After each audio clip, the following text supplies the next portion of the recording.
ಶ್ರೀಗುರುಭ್ಯೋ ನಮಃ. ಹರಿ ಓಂ. ಶ್ರಿಯಪ್ಪತ್ತೇ ನಿತ್ಯಾಗಣಿತ ಗುಣಮಾಣಿಕ್ಯ ವಿಶದ ಪ್ರಭಾಜಾಲೋಲ್ಲಾಸೋಪಹತ ಸಕಲಾವದ್ಯತಮಸೆ ಜಗಜ್ಜನ್ಮಸ್ಥೇಮ ಪ್ರಲಯ ರಚನಾಶೀಲವಪುಷೇ ನಮೋ ಅಶೇಷಾಮ್ನಾಯ ಸ್ಮೃತಿಹೃದಯದೀಪ್ತಾಯ ಹರಯೇ.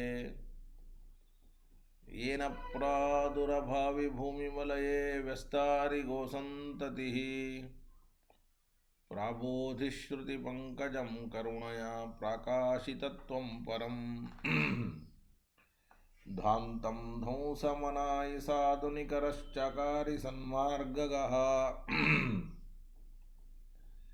ತೇನ ವ್ಯಾಸದಿವಾಕರೇಣ ಸತತಂ ಅತ್ಯಾಜಿ ಮೇ ಮಾನಸಂ ವ್ಯಾಪ್ತಿರ್ಯಸ್ಯ ನಿಜೇ ನಿಜೇನ ಮಹಸಾ ಪಕ್ಷೇ ಸಪಕ್ಷೇ ಸ್ಥಿತಿಃ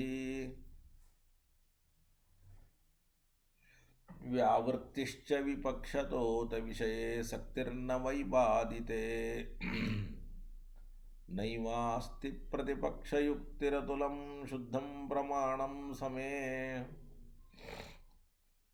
ಭೂಯಾತ್ತತ್ವವಿನಿರ್ಣಯಾಯ ಭಗವಾನ್ ಆನಂದತೀರ್ಥೋ ಮುನಿಃ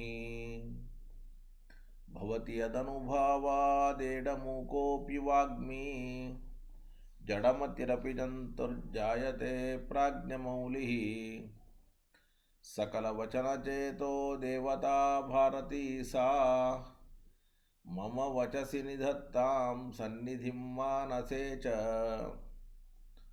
ರಮಾನಿವಾಸೋಚಿತವಾಸಭೂಮಿಃ ಸನ್ಯಾಯರತ್ನಾವಲಿಜನ್ಮಭೂಮಿಃ ವೈರಾಗ್ಯಭಾಗ್ಯೋ ಮಮ ಪದ್ಮನಾಭ.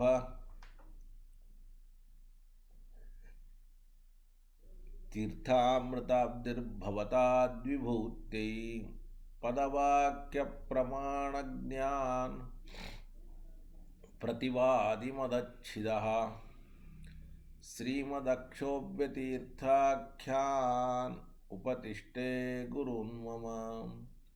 ಶ್ರೀಮದಾನಂದತೀರ್ಥಾರ್ಯ ಸನ್ಮನಸ್ಸರಸಿ ಭುವಿ ಅನುವ್ಯಾಖ್ಯಾನನಲಿನೆ ಚಂಚರೀಕತಿ ಮೇ ಮನಃ. ನ ಶಬ್ದಾಬ್ಧೌ ಗಾಢಾ ನ ಚ ನಿಗಮಚರ್ಚಾ ಸುಚತುರಾ ನ ಚ ನ್ಯಾಯೇ ಪ್ರೌಢಾ ನ ಚ ವಿದಿತವೇದ್ಯಾ ಅಪಿ ವಯಂ ಪರಂ ಶ್ರೀಮತ್ಪೂರ್ಣಪ್ರಮತಿಗುರುಕಾರುಣ್ಯಸರಣೀಂ ಪ್ರಪನ್ನಾ ಮಾನ್ಯಾ ಸ್ಮಃ ಕಿಮಪಿ ಚ ವದಂತೋಪಿ ಮಹತಾಂ.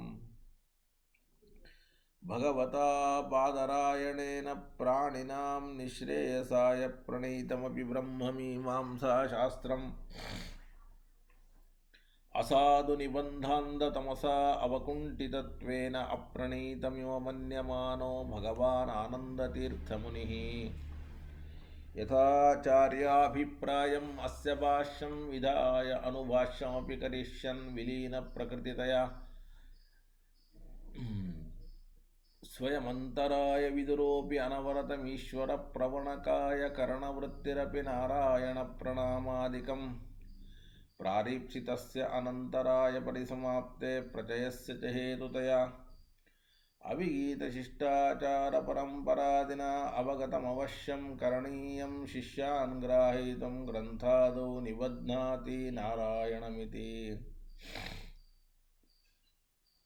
ನಾರಾಯಣಂ ನಿಖಿಲಪೂರ್ಣಗುಣೈಕದೇಹಂ ನಿರ್ದೋಷಮಪ್ಯತಮಮಪ್ಯಖಿಲೈಃ ಸುವಾಕ್ಯೈಃ ಅಸ್ಯೋದ್ಭವಾದಿದಮಶೇಷವಿಶೇಷತೋಪಿ ವಂದ್ಯಂ ಸದಾ ಪ್ರಿಯತಮಂ ಮಮ ಸನ್ನಮಾಮಿ.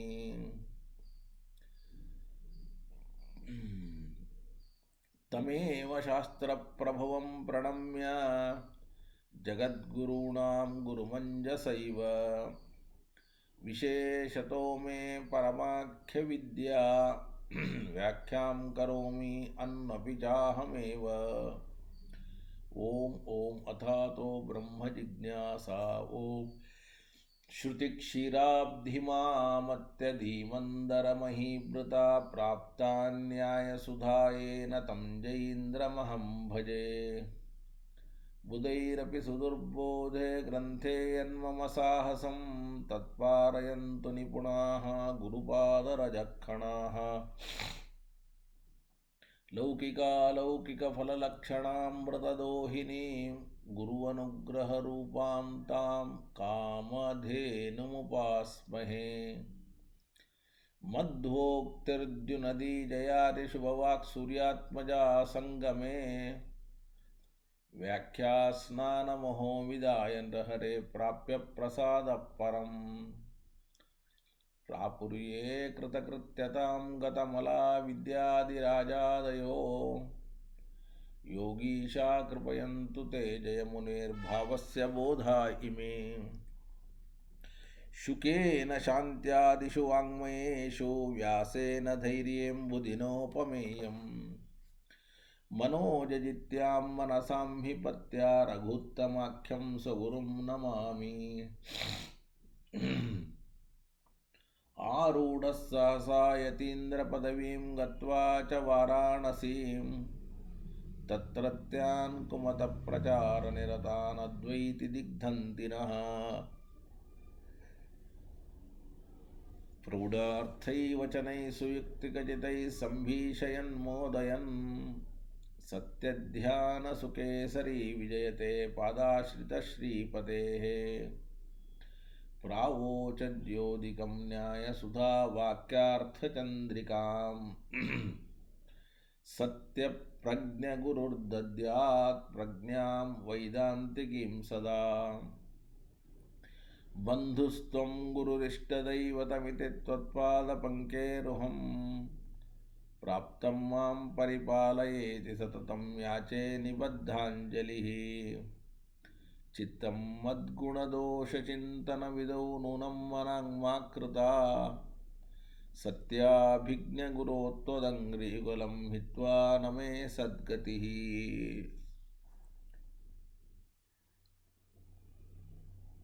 सत्याभिज्ञकराब्जोत्थान् पञ्चाशद्वर्षपूजकान् सत्यप्रमोदतीर्थार्यान् नौमि न्यायसुधारताम्। वेदेशमुनिसत्पादसेवा सम्प्राप्तवैभवान् यादवार्यान् वरसुधा टीकाकारान् नुमः। पृथ्वीमण्डलमध्यस्थाः पूर्णबोधमतानुगाः वैष्णवाः विष्णुहृदयाः तान्नमस्ते गुरून् मम। शुभान् ध्यायन्ति एकामान् गुरुदेवप्रसादजान् इतरान् आत्मपापोत्थान् तेषां विद्या फलिष्यति। आपादमौलिपर्यन्तं गुरूणाम् आकृतिं स्मरेत् तेन विघ्नाः प्रणश्यन्ति सिद्ध्यन्ति च मनोरथाः। यदुतापसलभ्यमनन्तभवै तदुतो परतत्त्वमिहैकपदात्। जयतीर्थकृतौ प्रवणो न पुनर्भवभाग्भवतीति मतिर्हि मम। श्रीगुरुभ्यो नमः। हरिः ओं हरिः ओं हरिः ओं।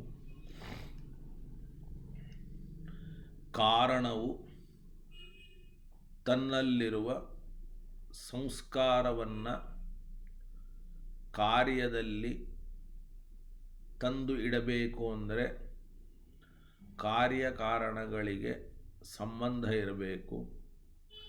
ಕಾರ್ಯಕಾರಣಗಳಿಗೆ ಸಂಬಂಧ ಇರಬೇಕಾದರೆ ಕಾರ್ಯಕಾರಣಗಳು ಸಮಾನ ಕಾಲದಲ್ಲಿ ಇರಬೇಕು.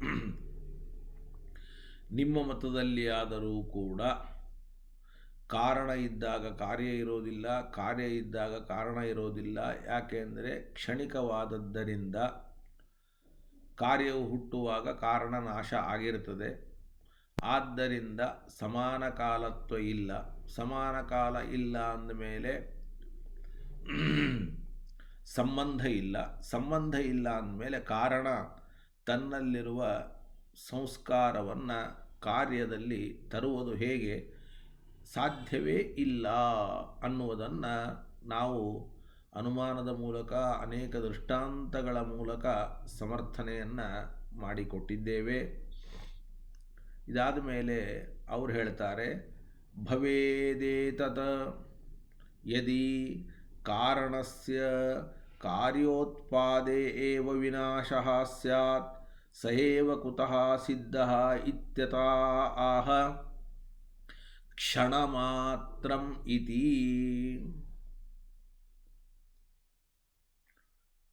ಕಾರಣ ಕಾರ್ಯ ಹುಟ್ಟಿದಾಗ ನಾಶ ಆಗಿದ್ದರೆ ಕಾರ್ಯಕ್ಕೂ ಕಾರಣಕ್ಕೂ ಸಮಾನ ಕಾಲ ಇಲ್ಲ, ಸಂಬಂಧ ಇಲ್ಲ. ನೀವು ಸಂಸ್ಕಾರವನ್ನು ಕಾರಣ ಕಾರ್ಯದಲ್ಲಿ ಹೇಗೆ ತರ್ತೀರಿ ಅಂತ ಪ್ರಶ್ನೆ ಮಾಡಬೇಕು. ಆದರೆ ನಾವು ಕಾರ್ಯ ಹುಟ್ಟುವಾಗ ಕಾರಣ ನಾಶವಾಗ್ತದೆ ಅಂತ ಒಪ್ಪೋದೇ ಇಲ್ಲ. ಕಾರಣವೂ ಇರುತ್ತೆ ಅಂತ ಒಪ್ತೀವಿ. ಕಾರಣ ಕಾರ್ಯಗಳಿಗೆ ಸಂಬಂಧವನ್ನು ಒಪ್ತೀವಿ.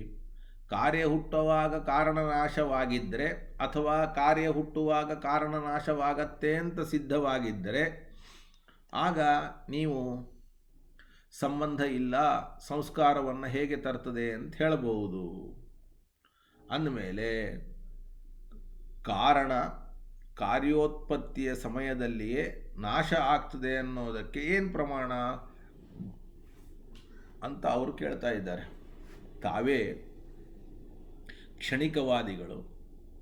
ಕ್ಷಣಿಕ ಅಂತ ಒಪ್ಪಿ ಈಗ ಕಾರ್ಯ ಹುಟ್ಟುವಾಗ ಕಾರಣ ನಾಶವಾಗಿರುತ್ತೆ ಅನ್ನೋದಕ್ಕೆ ಏನು ಪ್ರಮಾಣ ಅಂತ ಕೇಳ್ತಾರೆ. ಇನ್ನೇನು ಹೇಳಬೇಕು ನೋಡಿ. ಕ್ಷಣಮಾತ್ರಂ ಅವಸ್ಥಾನಂ ಕ್ಷಣಮಾತ್ರಂ ಅವಸ್ಥಾನಂ ಸ್ವೀಕೃತಂ ಸರ್ವವಸ್ತುಷು ಸ್ವೀಕೃತಂ ಸರ್ವವಸ್ತುಷು. ಎಲ್ಲ ವಸ್ತುಗಳು ಕೇವಲ ಒಂದು ಕ್ಷಣ ಮಾತ್ರ ಇರುತ್ತೆ ಅಂತ ಬೌದ್ಧರು ಅಂಗೀಕಾರ ಮಾಡಿದ್ದಾರೆ. ಅಂದಮೇಲೆ ಕಾರ್ಯ ಹುಟ್ಟಿದಾಗ ಕಾರಣ ನಾಶವಾಗದೇ ಇರಲಿಕ್ಕೆ ಸಾಧ್ಯವೇ ಇಲ್ಲ. ಯಾಕೆಂದರೆ ಕಾರಣವೂ ಕೂಡ ಒಂದು ಕ್ಷಣ ಮಾತ್ರ ಇರ್ತದೆ ಅಂತಂದಮೇಲೆ ಕಾರ್ಯ ಹುಟ್ಟುವ ಮುಂದಿನ ಕ್ಷಣದಲ್ಲಿ ಕಾರಣ ಇರಲಿಕ್ಕೆ ಸಾಧ್ಯವಿಲ್ಲ, ನಾಶವೇ ಆಗಿರಬೇಕು.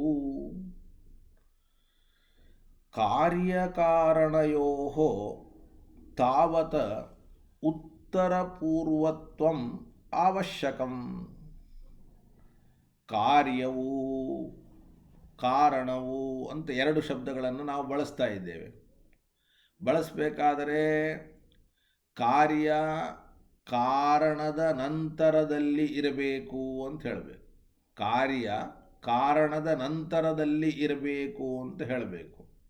ಅದರಂತೆ ಕಾರಣವು ಕಾರ್ಯಕ್ಕಿಂತ ಪೂರ್ವದಲ್ಲಿ ಇರಬೇಕು ಅಂತ ಹೇಳಬೇಕು. ಎರಡನ್ನು ಹೇಳಲೇಬೇಕು. ಕಾರ್ಯ ಕಾರಣದ ಅನಂತರದಲ್ಲಿರುತ್ತೆ, ಕಾರಣ ಕಾರ್ಯಕ್ಕಿಂತ ಪೂರ್ವದಲ್ಲಿರುತ್ತೆ. ಕಾರ್ಯ ಕಾರಣ ಒಂದೇ ಕಾಲದಲ್ಲಿದ್ದರೆ ಅವುಗಳನ್ನು ಕಾರ್ಯಕಾರಣ ಅಂತ ಅನ್ನೋದೇ ಇಲ್ಲ. ಪೂರ್ವ ಉತ್ತರ ಅಂತಿದ್ದರೆ ಮಾತ್ರ ಅವುಗಳನ್ನು ಕಾರ್ಯಕಾರಣ ಅಂತಂತಾರೆ ಹೊರತಾಗಿ ಕಾರ್ಯಕಾರಣಗಳೆರಡೂ ಕೂಡ ಒಂದೇ ಕಾಲದಲ್ಲಿದ್ದರೆ ಅವುಗಳಿಗೆ ಕಾರ್ಯಕಾರಣ ಭಾವವೇ ಕೂಡೋದಿಲ್ಲ. ಯೌಗಪದ್ಯೆ ಅಂದರೆ ಕಾರ್ಯಕಾರಣಗಳು ಒಟ್ಟಿಗೆ ಅಂತಂದುಬಿಟ್ರೆ ಆಗ ಕಾರ್ಯಕಾರಣ ಭಾವವ್ಯಾಘಾತಾತ್ ಕಾರ್ಯಕಾರಣ ಅಂತನ್ನುವ ಒಂದು ವ್ಯವಹಾರವೇ ಕೂಡೋದಿಲ್ಲ. ತತಃ ಅದಕ್ಕೆ ನಾವೇನಬೇಕು? ಪೂರ್ವಕ್ಷಣವರ್ತಿ ಕಾರಣಂ, ಮೊದಲಿನ ಕ್ಷಣದಲ್ಲಿರತಕ್ಕಂತಹ ಕಾರಣವು ಯದಿ ಒಂದು ವೇಳೆ ಕಾರ್ಯಕ್ಷಣೇಪಿ ಸ್ಯಾತ್, ಕಾರ್ಯ ಇರುವ ಮುಂದಿನ ಕ್ಷಣದಲ್ಲಿಯೂ ಇದ್ದರೆ ತದಾ ಸರ್ವವಸ್ತೂನಾಂ ಅಂಗೀಕೃತಂ ಕ್ಷಣಮಾತ್ರಂ ಅವಸ್ಥಾನಂ ಭಜ್ಯೇತ. ಕಾರ್ಯ ಕಾರಣ ಎರಡೂ ಒಂದೇ ಸಂದರ್ಭದಲ್ಲಂತೂ ಇರಲಿಕ್ಕೆ ಸಾಧ್ಯ ಇಲ್ಲ. ಇದ್ದರೆ ಅದಕ್ಕೆ ಕಾರ್ಯಕಾರಣ ಭಾವವೇ ಕೊಡೋದಿಲ್ಲ. ಅದಕ್ಕೆ ಕಾರಣ ಪೂರ್ವಕ್ಷಣ ಅನ್ನಬೇಕು, ಕಾರ್ಯ ಉತ್ತರ ಕ್ಷಣ ಅನ್ನಬೇಕು. ಕಾರ್ಯದ ಉತ್ತರ ಕ್ಷಣದಲ್ಲಿ ಕಾರಣವೂ ಇದ್ದು ಬಿಟ್ಟರೆ ಆಗ ನೀವು ಎಲ್ಲ ವಸ್ತುಗಳು ಕೂಡ ಕ್ಷಣಿಕ ಅಂತ ಏನು ಹೇಳಿದ್ರಿ ಆ ಮಾತಿಗೆ ಭಂಗ ಬರುತ್ತೆ. ಆ ಮಾತನ್ನೇ ನೀವು ಕೈ ಬಿಡಬೇಕಾಗತ್ತೆ.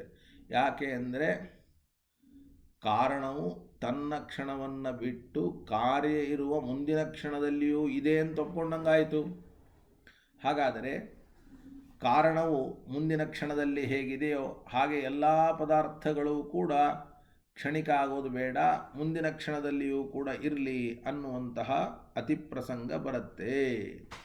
ಅತಃ ಕ್ಷಣಿಕತ್ವಾಭ್ಯುಪಗಮೇ ಏವ ಉತ್ತರೋತ್ಪಾದೆ ಪೂರ್ವನಿರೋಧಂ ಗಮಯತಿ. ಆದ್ದರಿಂದ ಕ್ಷಣಿಕತ್ವವನ್ನು ನೀವೇನು ಅಂಗೀಕಾರ ಮಾಡ್ತಾ ಇದ್ದೀರಿ, ಆ ಅಂಗೀಕಾರ ಮಾಡೋಣದರಿಂದಲೇ ಮುಂದಿನ ವಸ್ತು ಉತ್ಪತ್ತಿಯಾಗುವಾಗ ಹಿಂದಿನ ವಸ್ತು ನಾಶವಾಗಿರುತ್ತೆ ಅನ್ನೋದು ಅಂಡರ್ಸ್ಟುಡ್, ಅಂದರೆ ನಿಶ್ಚಯವಾಗಿದೆ, ಸಿದ್ಧವಾಗಿದೆ. ಅದಕ್ಕೋಸ್ಕರವಾಗಿ ನೀವು ಕಾರ್ಯ ಇರುವ ಸಂದರ್ಭದಲ್ಲಿ ಕಾರಣ ಇದೆ ಅಂತ ಯಾವ ಕಾರಣಕ್ಕೂ ಕೂಡ ಹೇಳಲಿಕ್ಕೆ ಸಾಧ್ಯ ಇಲ್ಲ. ಇದರ ಮೇಲೆ ಅವರಂತಾರೆ ಸ್ಯಾದೇತತ ಕಾರಣಂ ಕ್ಷಣಸ್ಯ ಪೂರ್ವವಿಭಾಗೆ. ಅವರೇನಂತಾರೆ, ಇಲ್ಲ, ಕಾರಣವು ತನ್ನ ಕಾರ್ಯದಲ್ಲಿ ಸಂಸ್ಕಾರವನ್ನು ತಂದುಕೊಡ್ತದೆ. ಅಲ್ಲಪ್ಪ, ಕಾರ್ಯ ಇರುವ ಕ್ಷಣದಲ್ಲಿ ಕಾರಣ ಇದ್ದರೆ ತಂದು ಕೊಡುತ್ತದೆ, ಇರೋದೇ ಇಲ್ಲ, ಕಾರ್ಯ ಹುಟ್ಟುವಾಗ ಕಾರಣ ಹೋಗಿಬಿಟ್ಟಿರ್ತದೆ, ಹೇಗೆ ತಂದು ಕೊಡುತ್ತೆ ಅಂತ ಕೇಳಿದರೆ ಅವರು ಒಂದು ಹೊಸ ಉಪಾಯವನ್ನು ಮಾಡ್ತಾ ಇದ್ದಾರೆ. ಏನು ಉಪಾಯ? ನಾವು ಕ್ಷಣಿಕ ಅಂತೀವಿ, ಕ್ಷಣಿಕ ಅನ್ನೋದನ್ನೇನು ಕೈ ಬಿಡೋದಿಲ್ಲ, ಮುಂದಿನ ಕ್ಷಣದಲ್ಲಿದೆ ನಾವೇನು ಅನ್ನೋದಿಲ್ಲ, ಒಂದೇ ಕ್ಷಣದಲ್ಲೇ ಇರೋದು. ಅಷ್ಟರಲ್ಲಿಯೇ ತಾನು ಹುಟ್ಟಿ ಕಾರ್ಯದಲ್ಲಿ ಸಂಸ್ಕಾರವನ್ನು ಕೂಡ ಅದು ತಂದು ಕೊಡ್ತದೆ. ಹೇಗೆ ಅಂತ ಪ್ರಶ್ನೆ ಬಂದರೆ, ಕಾರಣ ಒಂದೇ ಕ್ಷಣದಲ್ಲಿ ಇರ್ತದೆ ಅನ್ನೋದನ್ನಂತೂ ನಾವು ಅಲ್ಗಳೆಯೋದಿಲ್ಲ, ಒಪ್ಪೇ ಒಪ್ತೀವಿ. ಆದರೆ ಆ ಒಂದು ಕ್ಷಣ ಇದೆಯಲ್ಲ, ಒಂದು ಕ್ಷಣದಲ್ಲಿ 3 ಭಾಗ ಮಾಡೋಣ, ಪೂರ್ವ, ಮಧ್ಯ, ಉತ್ತರ ಅಂತ. ಅಂದರೆ ಮುಂದಿನ ಕ್ಷಣ ಅಲ್ಲ, ಒಂದನೇ ಕ್ಷಣದಲ್ಲಿಯೇ ಪೂರ್ವ ಭಾಗ, ಮಧ್ಯ ಭಾಗ, ಉತ್ತರ ಭಾಗ ಅಂತ. ಆ ಪೂರ್ವ ಭಾಗದಲ್ಲಿ ಹುಟ್ಟುತ್ತದೆ, ಒಂದನೇ ಕ್ಷಣದ ಪೂರ್ವ ಭಾಗದಲ್ಲಿ ಹುಟ್ಟುತ್ತದೆ ಕಾರಣ. ಆಮೇಲೆ ಎರಡನೇ ಭಾಗದಲ್ಲಿ ತನ್ನ ಕಾರ್ಯವನ್ನು ಹುಟ್ಟಿಸ್ತದೆ, ಎರಡನೇ ಭಾಗದಲ್ಲಿ. ಮೂರನೇ ಭಾಗದಲ್ಲಿ ಆ ಕಾರ್ಯದಲ್ಲಿ ಸಂಸ್ಕಾರವನ್ನು ತಂದುಕೊಡ್ತದೆ. ಹಾಗಾದರೆ ಒಂದೇ ಕ್ಷಣದಲ್ಲಿಯೇ ತಾನು ಹುಟ್ಟಿ ತನ್ನ ಕಾರ್ಯವನ್ನು ಹುಟ್ಟಿಸಿ ತನ್ನ ಕಾರ್ಯದಲ್ಲಿ ಸಂಸ್ಕಾರವನ್ನು ತಂದುಕೊಡುವುದು ಆಗೋಯಿತು ನೋಡಿ. ಎರಡನೇ ಕ್ಷಣಕ್ಕೆ ಹೋಗುವ ಪ್ರಸಂಗವೇ ಇಲ್ಲ. ಒಂದು ಕ್ಷಣದಲ್ಲಿ 3 ಭಾಗ, ಅದರಲ್ಲಿ ಪೂರ್ವ ಭಾಗದಲ್ಲಿ ತಾನೇ ಹುಟ್ಟೋದು ಕಾರಣ, ಎರಡನೇ ಕ್ಷಣದಲ್ಲಿ ತನ್ನ ಕಾರ್ಯವನ್ನು ಎರಡನೇ ಕ್ಷಣದಲ್ಲಿ ಎಲ್ಲ ತಪ್ಪು, ಕ್ಷಣದ ಎರಡನೇ ಭಾಗದಲ್ಲಿ ತನ್ನ ಕಾರ್ಯವನ್ನು ಹುಟ್ಟಿಸೋದು, ಕ್ಷಣದ 3ನೇ ಭಾಗದಲ್ಲಿ ಆ ತನ್ನ ಕಾರ್ಯದಲ್ಲಿ ಸಂಸ್ಕಾರವನ್ನು ತರುವುದು ಅಂತ ಹೇಳಿಬಿಟ್ರೆ ಆಗ ಕ್ಷಣವನ್ನು ಕ್ಷಣಿಕತಾವಾದವನ್ನು ಒಪ್ಪಿಕೊಂಡಂಗಾಯಿತು, ಸಂಸ್ಕಾರವೂ ತಂದಂತೆ ಆಯಿತು. ಮತ್ತು ಅನುಮಾನ, ಆಗಮ, ಸಂಸ್ಕಾರ ಬಂದುಬಿಟ್ರೆ ಎಲ್ಲನೂ ನಡೀತದೆ. ಅನುಮಾನ ಇಲ್ಲ ಅಂತ ಅನ್ಲಿಕ್ಕೆ ಬರೋದಿಲ್ಲ, ಆಗಮ ಇಲ್ಲ ಅನ್ಲಿಕ್ಕೆ ಬರೋದಿಲ್ಲ, ಪ್ರತ್ಯಭಿಜ್ಞಾ ಇಲ್ಲ ಅನ್ಲಿಕ್ಕೆ ಬರೋದಿಲ್ಲ. ಅವುಗಳನ್ನು ಇಲ್ಲ ಅಂದದ್ದು ಸಂಸ್ಕಾರ ಇಲ್ಲ ಅನ್ನೋ ಒಂದು ಕಾರಣಕ್ಕೆ. ಸಂಸ್ಕಾರ ಬಂದುಬಿಟ್ರೆ ಅವುಗಳನ್ನೆಲ್ಲವನ್ನು ಕೂಡ ಒಪ್ಪಿಕೊಳ್ಳಬಹುದು. ನೋಡಿ, ಸ್ಯಾದೇತತ್ ಕಾರಣಂ ಕ್ಷಣಸ್ಯ ಪೂರ್ವವಿಭಾಗೆ ಲಬ್ಧಸತ್ತಾಕಂ. ಮೊದಲನೇ ಭಾಗದಲ್ಲಿ ತಾನು ಹುಟ್ಟುತ್ತದೆ. ಮಧ್ಯವಿಭಾಗೆ ಕಾರ್ಯಂ ಉತ್ಪಾದ್ಯ, ಮಧ್ಯಭಾಗದಲ್ಲಿ ಕಾರ್ಯವನ್ನು ಹುಟ್ಟಿಸ್ತದೆ.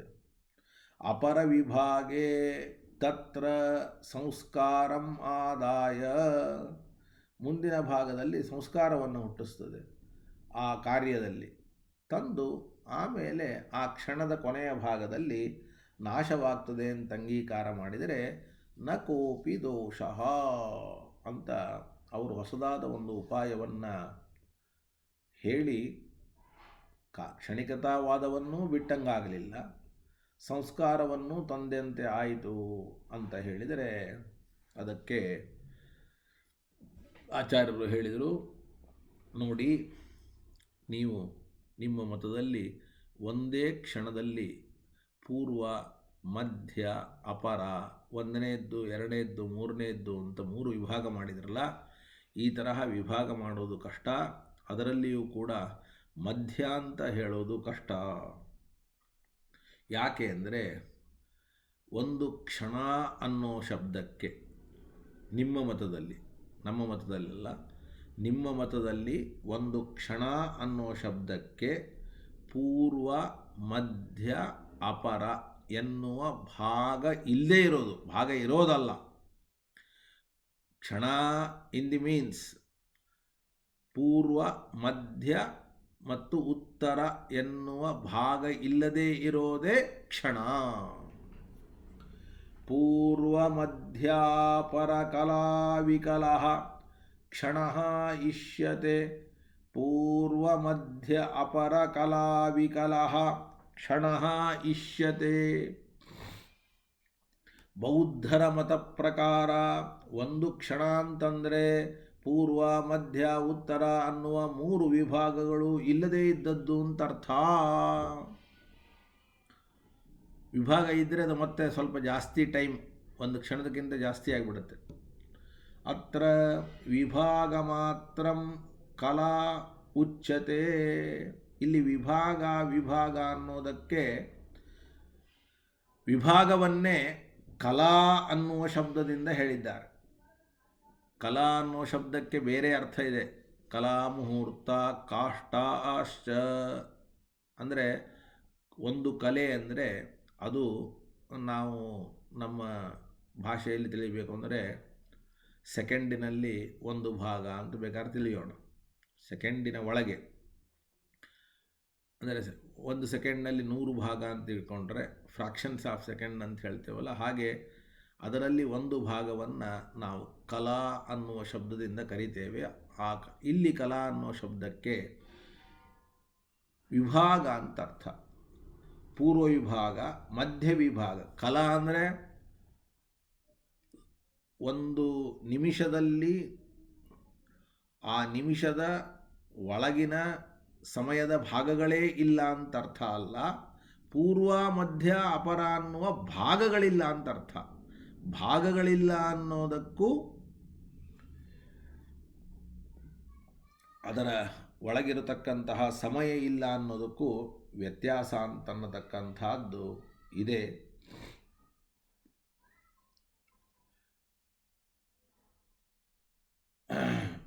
ಪೂರ್ವ ಅಪರ ಭಾಗಗಳು ಇಲ್ಲ ಅಂದರೆ ಮಧ್ಯಭಾಗ ಇರಲಿಕ್ಕೆ ಹೇಗೆ ಸಾಧ್ಯ? ಒಂದನೆಯವನು ಮೂರನೆಯವನು ಇಲ್ಲ ಅಂದರೆ ಎರಡನೆಯವನು ಇರಲಿಕ್ಕೆ ಹೇಗೆ ಸಾಧ್ಯ? ಒಂದನೆಯವರು ಮೂರನೆಯವರು ಇದ್ದರೆ ಮಾತ್ರ ಎರಡನೆಯವರು ಇರಲಿಕ್ಕೆ ಸಾಧ್ಯ. ಹಾಗೆ ಪೂರ್ವ ಮತ್ತು ಉತ್ತರ ಇದ್ದರೆ ಮಾತ್ರ ಮಧ್ಯೆ ಇರಲಿಕ್ಕೆ ಸಾಧ್ಯ. ಅಂದಮೇಲೆ ಪೂರ್ವಾಪರ ಭಾಗಗಳು ಇಲ್ಲದೇ ಇದ್ದರೆ ಪೂರ್ವಾಪರಗಳಿಂದ ನಿರೂಪ್ಯವಾದಂತಹ ಮಧ್ಯಭಾಗವೂ ಕೂಡ ಇಲ್ಲ ಅಂತ ಸಿದ್ಧವಾಗತ್ತೆ.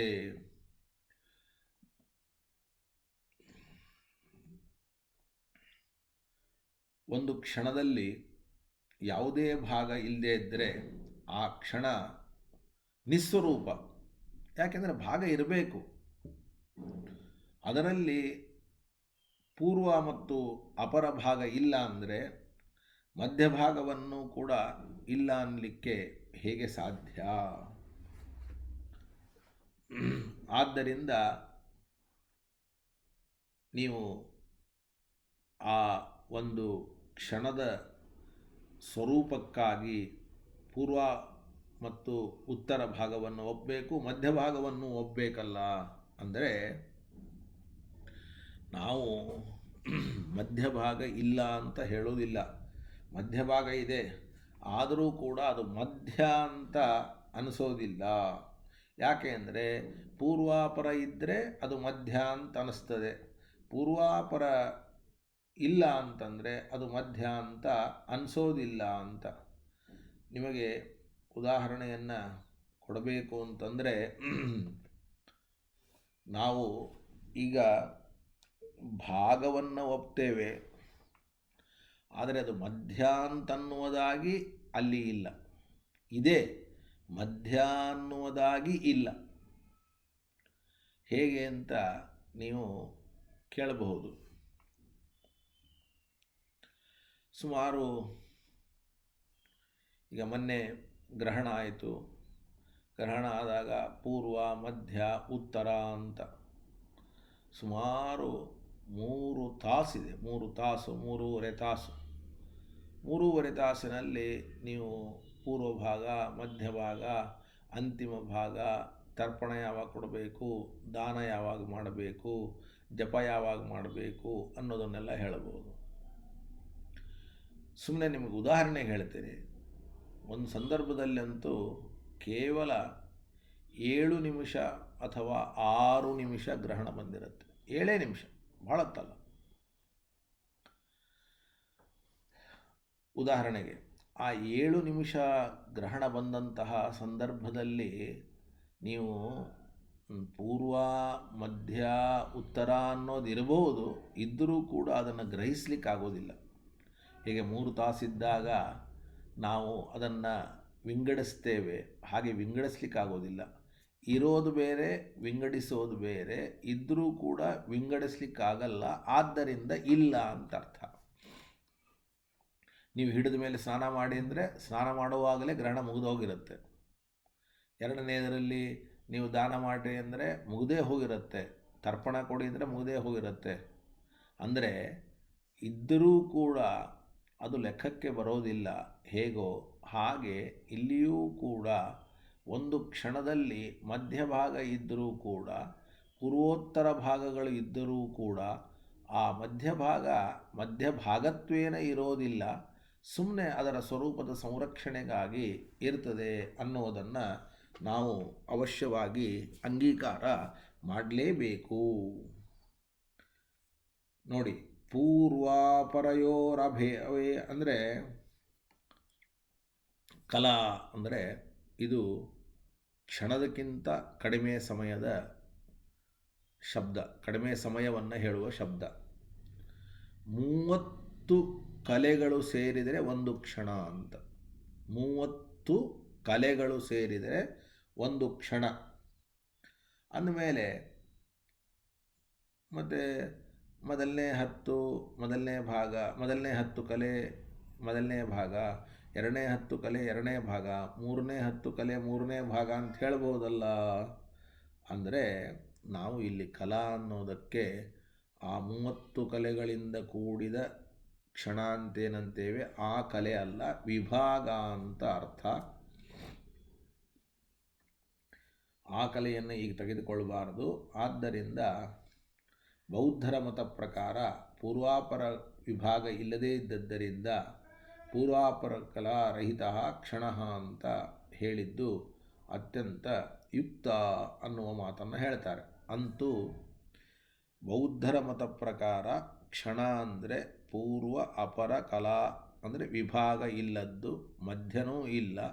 ಅಕಸ್ಮಾತ್ ಬೌದ್ಧರ ಮತ ಪ್ರಕಾರ ಒಂದು ಕ್ಷಣದಲ್ಲಿ 3 ಭಾಗ ಇದ್ದಿದ್ದರೆ ಆಗ ನೀವೇನು ಹೇಳ್ಬೋದಾಗಿತ್ತು, 1ನೇ ಭಾಗದಲ್ಲಿ ಕಾರಣ ತಾನು ಹುಟ್ಟತ್ತೆ, ಎರಡನೇ ಭಾಗದಲ್ಲಿ ಕಾರ್ಯವನ್ನು ಹುಟ್ಟಿಸ್ತದೆ, ಮೂರನೇ ಭಾಗದಲ್ಲಿ ಆ ಕಾರ್ಯದಲ್ಲಿ ಕಾರಣವು ಸಂಸ್ಕಾರವನ್ನು ತಂದುಕೊಡ್ತದೆ ಅಂತ ಹೇಳಬಹುದಾಗಿತ್ತು. ಈಗ ಹೇಳಲಿಕ್ಕೆ ಸಾಧ್ಯ ಇಲ್ಲ. ಇಲ್ಲಿಗೆ ಒಂದು ವಿಷಯ ಮುಗೀತು. ಏವಂ ತರ್ಕಸ್ಯ ಪ್ರತಿತರ್ಕಪರಾಹತಿಂ ಅಭಿದಾಯ ಇದಾನೀಂ ಯಥಾಸ್ಥಾಯಿನಃ ಸತ್ವ ಅನುಪಪತ್ತಿಃ ಏವಂ ಕ್ಷಣಿಕಸ್ಯಾಪಿ ತದನುಪಪತ್ತೇಃ ಅನುಕೂಲತಾ ನಾಮ ಅನನುಕೂಲತಾ ನಾಮ ತರ್ಕದೋಷಃ ಇತಿ ಪ್ರತಿಪಾದಯಿತುಂ ಸೂತ್ರಂ. ಬೌದ್ಧರು ಹೇಳಿದಂತಹ ತರ್ಕ ಅದು ಪ್ರತಿತರ್ಕ ಪರಾಹತ, ಅದು ಸ್ಟ್ಯಾಂಡ್ ಆಗೋದಿಲ್ಲ. ಪ್ರತಿತರ್ಕದಿಂದ ಪರಾಹತವಾಗದೇ ಇದ್ದರೆ ಮಾತ್ರ ಮೊದಲನೇ ತರ್ಕ ನಿಲ್ಲುತ್ತದೆ, ಇಲ್ಲದೇ ಇದ್ದರೆ ನಿಲ್ಲಕ್ಕೆ ಸಾಧ್ಯ ಇಲ್ಲ ಅನ್ನೋದನ್ನು ಇಷ್ಟೊತ್ತಿನವರೆಗೂ ನಾವು ತೋರಿಸಿ, ಈಗ ಅವರು ಹೇಳಿದರು, ನೀವು ಒಂದು ವೇಳೆ ಬೌದ್ಧರು ಹೇಳಿದರು, ನೆನಪು ಮಾಡಿಕೊಳ್ಳಿ, ಹಿಂದೆ ಜಗತ್ತನ್ನು ಸ್ಥಾಯಿ ಅಂತ ಹೇಳಿಬಿಟ್ರೆ ಜಗತ್ತಿಗೆ ಸತ್ವವೇ ಕೂಡೋದಿಲ್ಲ. ಯಾಕೆ ಅಂದರೆ ಸತ್ವ ಅಂದರೆ ಅರ್ಥಕ್ರಿಯಾಕಾರಿತ್ವವನ್ನು ನೀವು ಕ್ರಮವಾಗಿಯಾದರೂ ಹೇಳಬೇಕು, ಒಮ್ಮೆಲೆಯಾದರೂ ಹೇಳಬೇಕು. ಕ್ರಮವಾಗಿ ಹೇಳಬೇಕಾದರಾಗಲಿ, ಒಮ್ಮೆಲೆ ಹೇಳಬೇಕಾದರಾಗಲಿ, ಸ್ಥಾಯಿ ಅಂತಂದರೆ ಹೇಳಲಿಕ್ಕೆ ಸಾಧ್ಯ ಇಲ್ಲ. ಜ್ಞಾಪಕಕ್ಕೆ ಬಂತ? ಹಿಂದೆ ಬಂದಿದೆ. ಅಂದಮೇಲೆ ನೀವು ಸ್ಥಾಯಿ ಅಂತ ಹೇಳಿದರೆ ಅರ್ಥಕ್ರಿಯಾಕಾರಿತ್ವ ರೂಪವಾದ ಸತ್ವವನ್ನು ಒಪ್ಪಲಿಕ್ಕೆ ಬರೋದಿಲ್ಲ. ಅರ್ಥಕ್ರಿಯಾಕಾರಿತ್ವ ರೂಪವಾದ ಸತ್ವವನ್ನು ಒಪ್ಪಿದರೆ ಸ್ಥಾಯಿತ್ವವನ್ನು ಒಪ್ಪಲಿಕ್ಕೆ ಬರೋದಿಲ್ಲ. ನಿಮ್ಗೆ ಯಾವ್ದು ಬೇಕು ಹೇಳಿ ಅಂತ ಅವರು ಕೇಳಿ ಸ್ಥಾಯಿತ್ವವನ್ನು ಕೈ ಬಿಡಿ ಅಂತ ಹೇಳಿದರು. ಈಗ ನಾವು ಹೇಳ್ತೀವಿ, ಅಲ್ಲಪ್ಪ ಸ್ಥಾಯಿ ಅಂದರೆ ಸತ್ವ ಕೂಡೋದಿಲ್ಲ ಅಂತಂತಿದಿ. ನಾವು ಹೇಳ್ತೀವಿ, ನೋಡು, ಕ್ಷಣಿಕ ಅಂದರೂ ಕೂಡ ಸತ್ವ ಕೂಡೋದಿಲ್ಲ, ಅಂದಮೇಲೆ ಬೌದ್ಧರ ತರ್ಕಕ್ಕೆ ಅನನುಕೂಲತಾ ಅನ್ನುವ ದೋಷ ಇದೆ ಅನ್ನೋದನ್ನು ತೋರಿಸೋದಕ್ಕೆ ವೇದವ್ಯಾಸ ದೇವರು ಇನ್ನೊಂದು ಸೂತ್ರವನ್ನು ಮಾಡ್ತಾ ಇದ್ದಾರೆ. ಓಂ ಅಸತಿ ಪ್ರತಿಜ್ಞೋಪರೋಧೋ ಯೋಗಪದ್ಯಮನ್ಯತಾ. ಓಂ ಅಸತಿ ಪ್ರತಿಜ್ಞೋಪರೋಧೋ ಯೋಗಪದ್ಯಮನ್ಯತಾ ಓಂ ಅಂತ ತುಂಬ ಚೆನ್ನಾಗಿದೆ. ಈ ಅಸತಿ ಪ್ರತಿಜ್ಞೋಪರೋಧೋ ಯೋಗಪದ್ಯಮನ್ಯತಾ ಅಂತನ್ನತಕ್ಕಂತಹ ಸೂತ್ರಕ್ಕೆ ಏನಪ್ಪ ಅರ್ಥ ಅಂತ ಕೇಳಿದರೆ, ಅಸತಿ, ಸುಮ್ಮನೆ ಸೂತ್ರದ ಅರ್ಥ ಹೇಳ್ತೀನಿ. ಅಸತಿ ಕಾರಣ ಇಲ್ಲದೇ ಇರುವಾಗ ಅಂತ ಅರ್ಥ. ಅಸತಿ ಅಂದರೆ ಕಾರಣ ಇಲ್ಲದೇ ಇರುವಾಗ. ಕಾರ್ಯವು ಹುಟ್ಟುವುದು ಅಂದರೆ ಏನು? ಕಾರಣ ಇಲ್ಲದೇ ಇರುವಾಗ ಕಾರ್ಯ ಹುಟ್ಟುವುದು ಅಂತಂದರೆ ಪ್ರತಿಜ್ಞೋಪರೋಧ, ಆ ಕಾರಣದ ಕಾರ್ಯವು ಅದು ಅನ್ನುವಂತಹ ಪ್ರತಿಜ್ಞೆ ಹಾನಿಯಾಗತ್ತೆ. ಅನ್ಯಥಾ ಕಾರಣವಿದ್ದಾಗಲೇ ಕಾರ್ಯದ ಉತ್ಪತ್ತಿ ಅಂತಂದರೆ ಯೌಗಪದ್ಯಂ, ನಿರಂತರವಾಗಿ ಕಾರ್ಯಗಳೆಲ್ಲವೂ ಕೂಡ ಹುಟ್ಟುತ್ತಾನೇ ಇರಬೇಕು.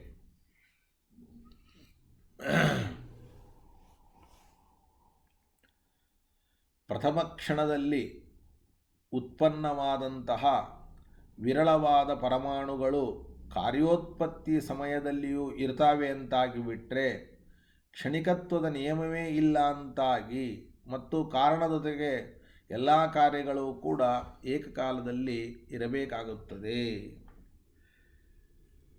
ಆದ್ದರಿಂದ ನೀವು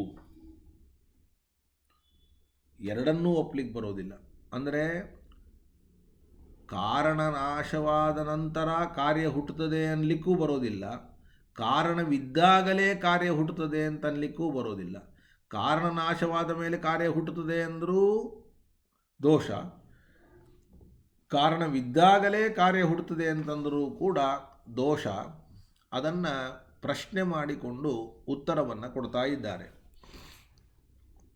ಪೂರ್ವಭಾವಭವಂ ಕಾರ್ಯಂ ಪೂರ್ವಭಾವಭವಂ ಕಾರ್ಯಂ ಉತ ತನ್ನಾಶ ಸಂಭವಂ ಉತ ತನ್ನಾಶ ಸಂಭವಂ. ಕಾರ್ಯವು ಕಾರಣವಿದ್ದಾಗಲೇ ಹುಟ್ಟುತ್ತದೋ ಅಥವಾ ಕಾರಣವು ನಾಶವಾದ ಮೇಲೆ ಹುಟ್ಟುತ್ತದೋ?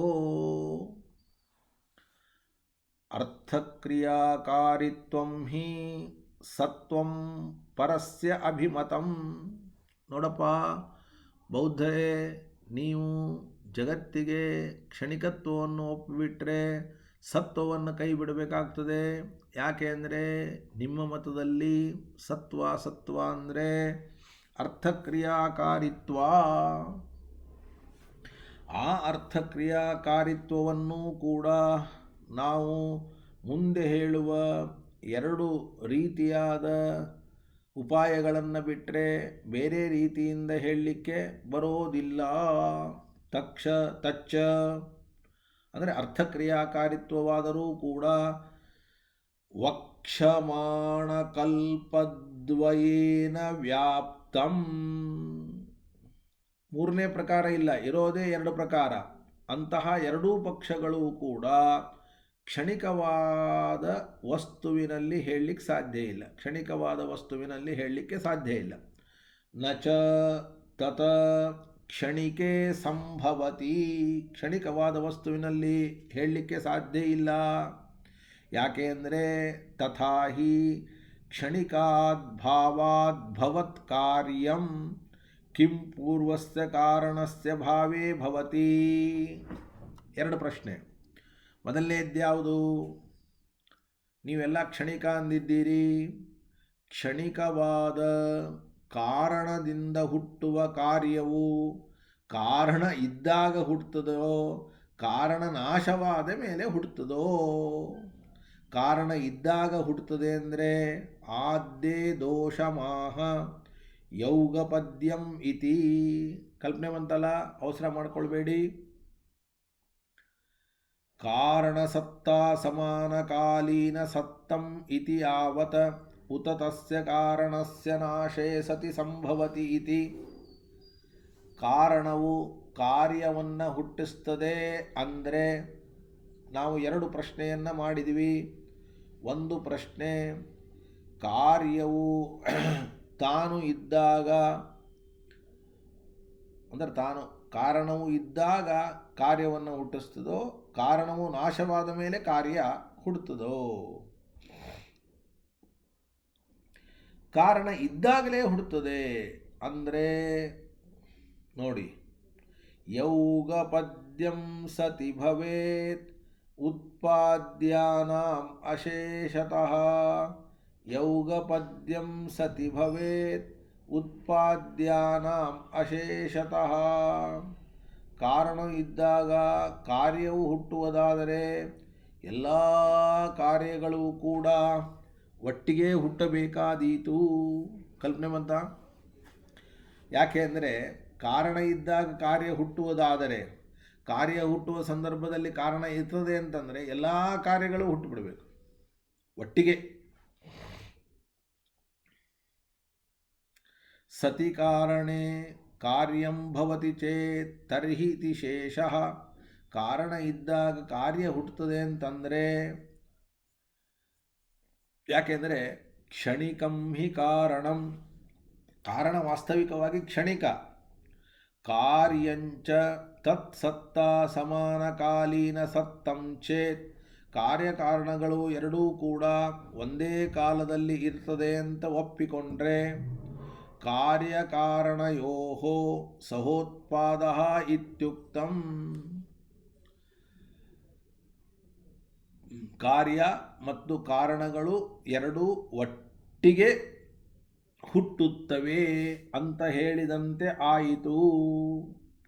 ಕ್ಷಣೇ ವಿಭಾಗಾಭಾವಸ್ಯ ಉಕ್ತತ್ವಾತ್ ಹಿಂದಿನಂತೆ ಪೂರ್ವ ಭಾಗ, ಉತ್ತರ ಭಾಗ, ಮಧ್ಯಭಾಗ ಅಂತಿಲ್ಲೇ ಇಲ್ಲ. ಕಾರಣ ಇದ್ದ ಕ್ಷಣದಲ್ಲಿಯೇ ಕಾರ್ಯ ಹುಟ್ಟುತ್ತದೆ.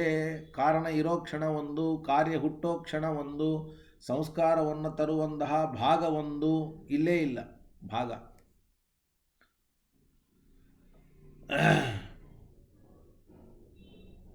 ಕಲ್ಪನೆ ಬಂತಲ್ಲ. ಒಂದು ಕ್ಷಣದಲ್ಲಿ ವಿಭಾಗ ಇಲ್ಲದೆ ಇದ್ದದ್ದರಿಂದ ಮೊದಲನೇ ಕಾರ್ಯ ಯಾವುದಿದೆಯೋ, ಕಾರಣದ ಮೊದಲನೇ ಕಾರ್ಯ ಯಾವುದಿದೆಯೋ ಆ ಕಾರ್ಯದ ಕಾರ್ಯಗಳು, ಆ ಕಾರ್ಯದ ಕಾರ್ಯಗಳು ಕೂಡ ಅದೇ ಕ್ಷಣದಲ್ಲಿ ಹುಟ್ಟಬೇಕು. ಯಾಕೆ ಅಂದರೆ ಅದೇ ರೀತಿಯಲ್ಲಿ ಆ ಕಾರ್ಯದ ಉಳಿದ ಎಲ್ಲ ಸಂತಾನಗಳು ಅದೇ ಕ್ಷಣದಲ್ಲಿ ಹುಟ್ಟಬೇಕು.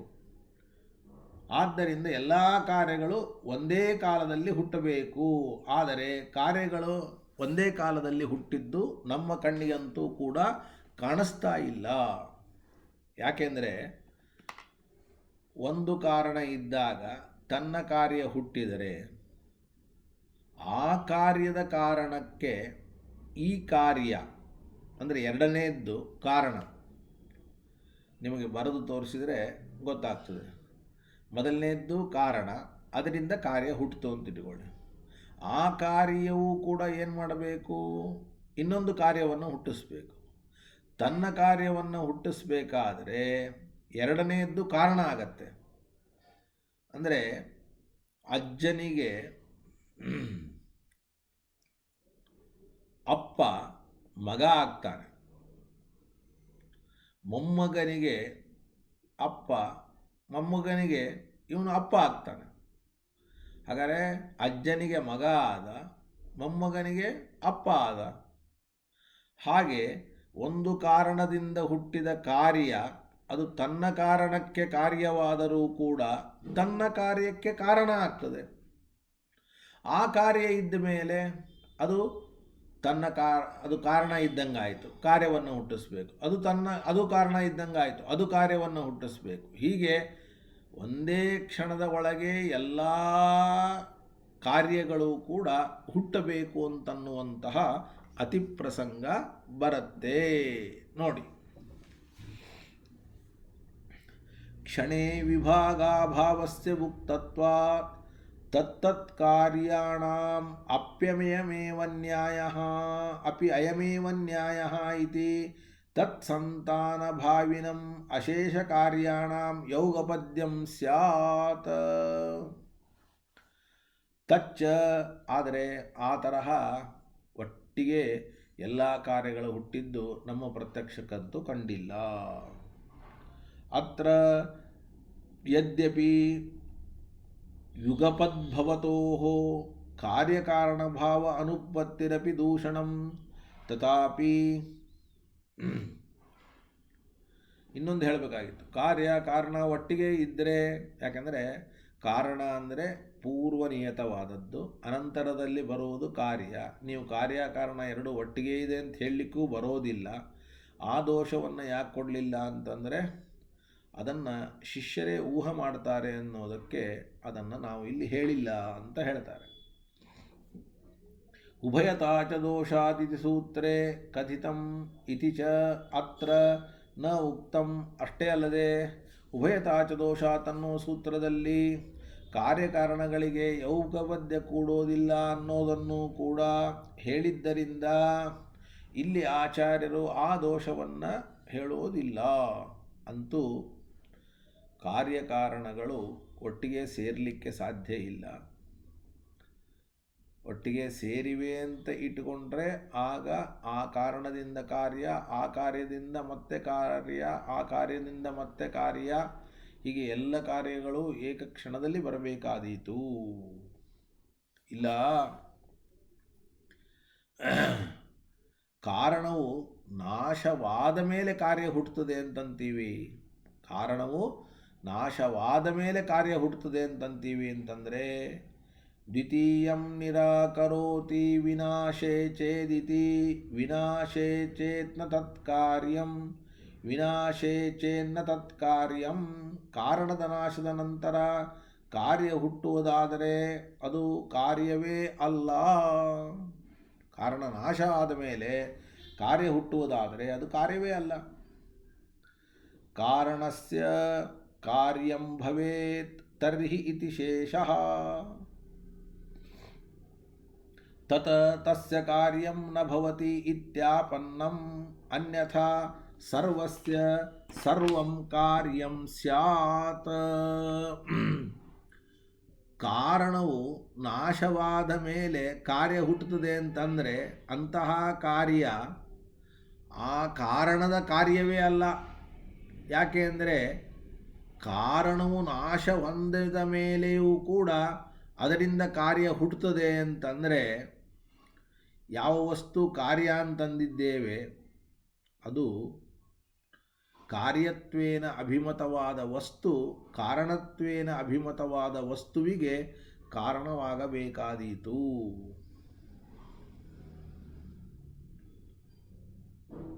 ಯಾಕೆ ಅಂದರೆ ಕಾರಣ ನಾಶ ಆದ ಮೇಲೆ ಕಾರ್ಯ ಹುಟ್ಟುತ್ತದೆ ಅಂದರೆ ಕಾರಣಕ್ಕೂ ಕಾರ್ಯಕ್ಕೂ ಏನು ಸಂಬಂಧವೇ ಇಲ್ಲ. ಆ ಕಾರ್ಯವೇ ಕಾರಣವಾಗಬೇಕು ಅಂತಾಗತ್ತೆ. ಕಾರ್ಯಕ್ಕೆ ಕಾರಣ ಅಲ್ಲ, ಕಾರ್ಯವೇ ಕಾರಣಕ್ಕೆ ಕಾರಣ.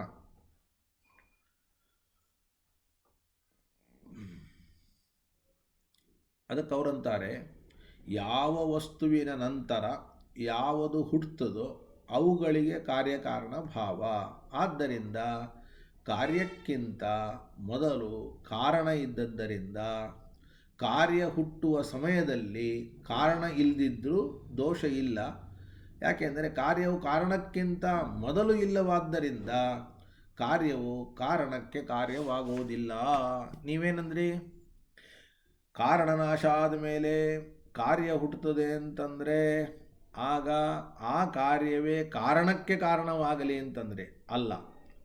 ನಾವು ಕಾರಣ ಅಂದ್ರೇನು, ಕಾರ್ಯ ಅಂದ್ರೇನು, ಮೊದಲು ಯಾವುದಿರ್ತದೋ ಅದು ಕಾರಣ, ಅನಂತರದಲ್ಲಿ ಯಾವುದು ಇರ್ತದೋ ಅದು ಕಾರ್ಯ, ಮುಗೀತು. ಇಷ್ಟೇ. ಮೊದಲಿದ್ದದ್ದು ಕಾರಣ, ಕಾರ್ಯವು ಮೊದಲಿಲ್ಲ, ಅದಕ್ಕೆ ಅದು ಕಾರಣದ ಕಾರಣ ಆಗುವುದಿಲ್ಲ ಅಂತ ಇಷ್ಟು ಅವರು ಉತ್ತರವನ್ನು ಕೊಡ್ತಾ ಇದ್ದಾರೆ. ಅನ್ಯಥಾ ಸರ್ವಸ್ಯ ಸರ್ವಂ ಕಾರ್ಯಂ ಸ್ಯಾತ್ ನಹಿ ಆನಂತರ್ಯ ಮಾತ್ರೇಣ ಕಾರ್ಯಕಾರಣಭಾವಃ ತಥಾತ್ವೇ ವಿನಾಶಕಾರ್ಯತ್ವ ಪ್ರಸಂಗಾತ್. ಹೀಗೇನಾದರೂ ಹೇಳಿದರೆ ಅನಂತರದಲ್ಲಿ ಹುಟ್ಟುವುದರಿಂದಲೇ ನಿಯತಾನಂತರ್ಯದಿಂದ ಕಾರ್ಯಕಾರಣ ಭಾವವನ್ನು ಅಂಗೀಕರಿಸಿದರೆ ಮುಂದಿನ ಕ್ಷಣದ ಘಟವು ಪೂರ್ವ ಕ್ಷಣದಲ್ಲಿ ಇರುವ ಘಟದ ವಿನಾಶದ ಕಾರ್ಯ ಅಂತಾಗಬೇಕು. ಯಾಕೆ ಅಂದರೆ ವಿನಾಶಾನಂತರ್ಯವು ಮುಂದಿನ ಕ್ಷಣದ ಘಟಕ್ಕೆ ಇದೆ. ಆನಂತರ್ಯಸ್ಯ ಅನ್ಯಾಪೇಕ್ಷೆಯಾಪಿ ಸತ್ವಾತ್ ಸಾದೇಶ್ಯಾದೇಃ ಅಪಾಕೃತತ್ವಾತ್ ಏವಂ ಅನ್ಯಸ್ಯಾಪಿ ಕಾರ್ಯಂ ನ ಭವತಿ ಇತಿ ನ ಕಾರ್ಯಂ ಸ್ಯಾತ್ ಅಕಾರಣಂ ವಾ ಉಭಯತಾಪಿ ಪೂರ್ವಸ್ಯ ಅರ್ಥಕ್ರಿಯಾವಿರಹಾತ್ ಅಸತ್ವಪ್ರಾಪ್ತಿ ಇತಿ ಸೂತ್ರಕೃತ ಸೌಗುತಾಭ್ಯುಪಗತಂ ಪಕ್ಷಂ ಪ್ರಧಾನೀಕೃತ್ಯ ದೂಷಣಂ ಉಕ್ತಂ ಭಾಷ್ಯಕೃತಾತು ಅಭಾವಸ್ಯ ಭಾವಸಾಪೇಕ್ಷತ್ವಾತ್ ತೇನ ಕ್ರಮೇಣ ಅತೋ ಅರ್ಥವಿರೋಧಾಭಾವಃ.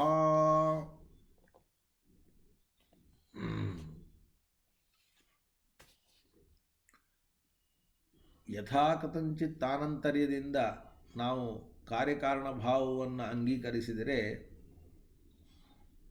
ಯಾವುದೇ ಘಟದ ನಂತರ ಪಟ ಹುಟ್ಟುವುದರಿಂದ ಪಟವು ಘಟದ ಕಾರ್ಯ ಅಂತಾಗಬೇಕು. ಯಾಕೆ ಅಂದರೆ ಆನಂತರ್ಯ ಇದೆ. ಸಾದೃಶ್ಯಗಳು ಕಾರ್ಯಕಾರಣ ಭಾವ ಪ್ರಯೋಜಕ ಅನ್ನೋದನ್ನು ನಾವು ನಿರಾಕರಣೆ ಮಾಡಿಬಿಟ್ಟಿದ್ದೇವೆ. ಯಾಕೆಂದರೆ ವಿರಳ ಪರಮಾಣುಗಳಿಂದ ಮಿಲಿತ ಪರಮಾಣುಗಳ ಉತ್ಪತ್ತಿಯನ್ನು ಬೌದ್ಧರು ಅಂಗೀಕಾರ ಮಾಡಿದ್ದಾರೆ. ವಿರಳ ಪರಮಾಣುಗಳಿಗೂ ಮಿಲಿತ ಪರಮಾಣುಗಳಿಗೂ ಸಾದೃಶ್ಯವೇ ಇಲ್ಲ.